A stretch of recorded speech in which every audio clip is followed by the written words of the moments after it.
আর শিক্ষিত মানুষরাই দুর্নীতিগুলো করে। ছাত্র শিবিরের সদস্যরা রাজনীতি করে কিভাবে? তাদের সিজিপিএ হাই থাকে। আমাদের রাজনীতির পাশাপাশি একটু পড়াশোনাও করতে হয়। আপনারা জানেন অথবা জানেন না, অনেকে জানার কথাও না, ইসলামী ছাত্র শিবিরে কেউ জয়েন করলে সাথে সাথে তাকে একটা বই ধরায় দেয়া হয়, এটাকে আমরা রিপোর্ট বই বলি। ওই রিপোর্ট বইয়ের মধ্যে 14টা 15টা কলাম থাকে।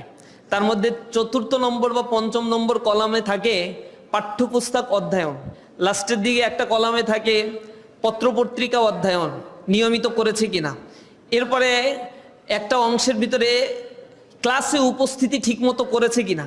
এই জিনিসগুলো তাকে প্রতিদিন লিখতে হয়।